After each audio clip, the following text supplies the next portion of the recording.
This is your Barbados Today morning news update for Monday, September the 3rd. I'm Emmanuel Joseph. Thanks for joining us.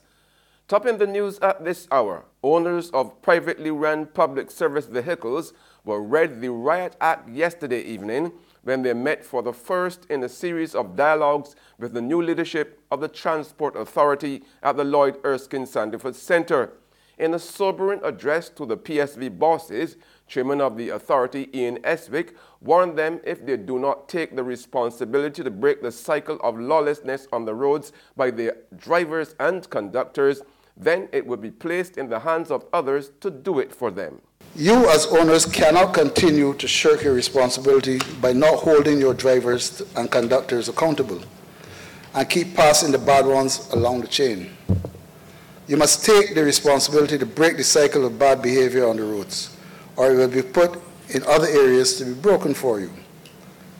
No longer can you turn a blind eye to the playing of loud and filthy music on the vehicles, the blaring of horns, whether standard or retrofitted, the excessive revving of engines in residential areas, in some cases between 5 and 5:30 in the morning, dragging on the Spikesdown and other routes in the middle of the day, causing traffic to be backed up, stopping to pick up passengers other than at a designated bus stop, driving or stopping in the middle of the road in an effort to block another PSV from overtaking, but in the process obstructing private vehicular traffic, drinking alcohol while driving the passengers, speeding. Eswick also put the PSV operators on notice that the authority will shortly be introducing technology that will monitor their every move in real time, including speeding and going off route. Over the past 2 months, the authority has been meeting with a few technology companies and individuals and reviewing various systems that provide real-time monitoring of PSVs on the road. These systems will allow the authority's personnel and the police officers at the CRT outposts to monitor any on-road infractions by PSVs, including speeding, dragging, not stopping at designated bus stops, going off-route, and the like. It will also allow us to see firsthand any accidents or mass casualty events involving PSVs and allow us to alert first responders in a quicker time than currently exists. Meanwhile, the new Constitution River Terminal will go into operation on September the 8th, with Chairman Eswick cautioning both PSV operators and commuters that there will be zero tolerance against any form of bad behavior or lawlessness. A special police squad will also be stationed there between the opening hours of the facilities from 5 a.m. to 11 p.m. However, Director of the authority Alex Linton said those times would be adjusted as needed. In other news now, consumers will get a little ease in their pockets when they go to buy bottled gas, at least for the time being. From midnight last night, the prices of the £100, £25, £22 and £20 cylinders went down, resulting in savings ranging from $2.21 to $11.06. The price of diesel has also fallen by 1 cent. However, consumers will have to pay 3 cents more per litre for gasoline and 1 cent more for kerosene. These changes are in keeping with the government's policy of allowing retail prices to be reflective of those on the international market. The doors of another government building continue to remain closed due to environmental problems. The Personnel Administration Division in Culloden Road, which had been closing and reopening as far back as July, will remain shut down until further notice. A release from the Barbados Government Information Service said yesterday that remedial work on the building has still not been completed.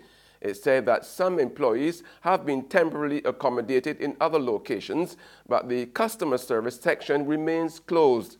There have been concerns that the building was infested by bed bugs. There's regional and international news after this short break.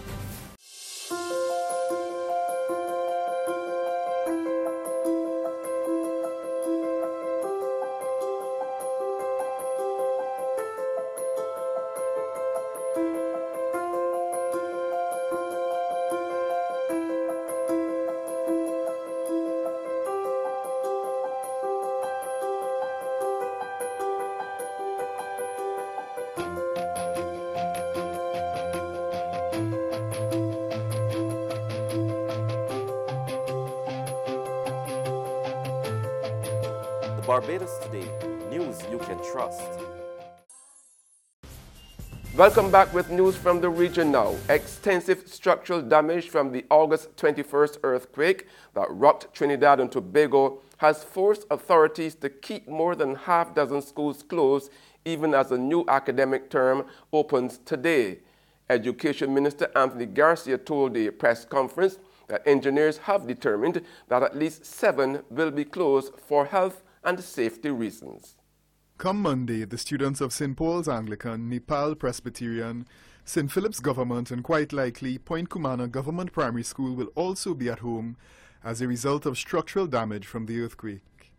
La Romaine Secondary School, however, will be closed as a result of delayed electrical work, according to the minister. Saying that the earthquake affected 66 schools to varying degrees, he warned that a few other schools, particularly in Central, may have damaged sewer systems and may be subject to temporary closure for repair work in the near future. The situation could have been far worse. Many of our schools, which are aging plants, could have been piles of rubble today. So, whereas we acknowledge that we are facing a difficult situation, it is very clear that the situation we are facing is one that we can deal with. And while some schools will remain closed on Monday, there still exists the possibility that all classroom doors will be shut on Friday.